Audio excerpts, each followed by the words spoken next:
লক্ষ্মীপুরে এক চাঞ্চল্যকর ঘটনা।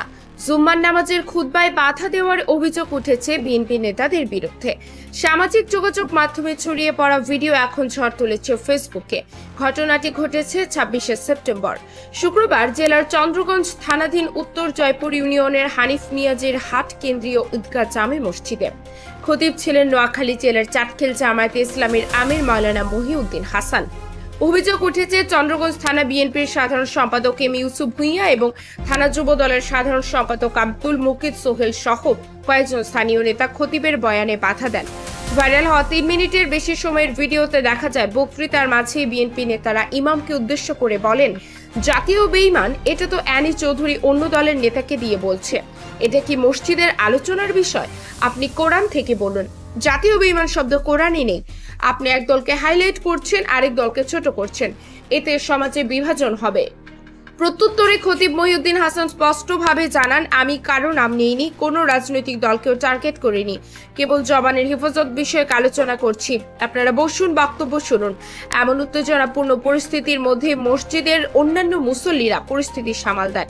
শেষ পর্যন্ত নামাজে সবাই অংশ নিলেও ভিডিও ছড়িয়ে পড়ার পর এলাকায় শুরু হয়েছে তীব্র আলোচনা সমালোচনা। মসজিদ উন্নয়ন কমিটির সভাপতি আব্দুল কাদের বলেন, হুজুর বহু বছর ধরে এখানে জুম্মার নামাজ পড়ান। এর আগে কখনো এমন ঘটনা ঘটেনি। বিএনপি নেতারা ইচ্ছে করে সেদিন হুজুরের বয়ানে বাধা দিয়েছেন, কারণ তারা এই মসজিদের নিয়মিত মুসল্লি নন।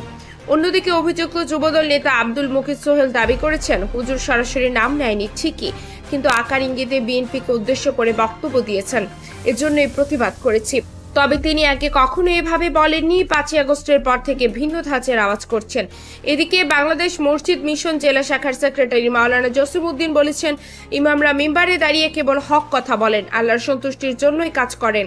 রাজনৈতিক নেতারা যদি মসজিদের ভেতর মব তৈরি করেন, এটা অত্যন্ত দুঃখজনক ও নিন্দনীয়। ইমামরা কোরআন হাদিসের আলোচনায় ব্যক্তিকে উদ্দেশ্য করেন না। কেউ যদি ভুল বোঝে তাদের জন্য আমরা দোয়া করি, কিন্তু তাতেও সংশোধন না হলে সমাজের উচিত তাদেরকে বয়কট করা। বর্তমানে মসজিদ কমিটির সভায় এই বিষয়ে আনুষ্ঠানিক সিদ্ধান্ত নেওয়া হবে বলে জানা গেছে।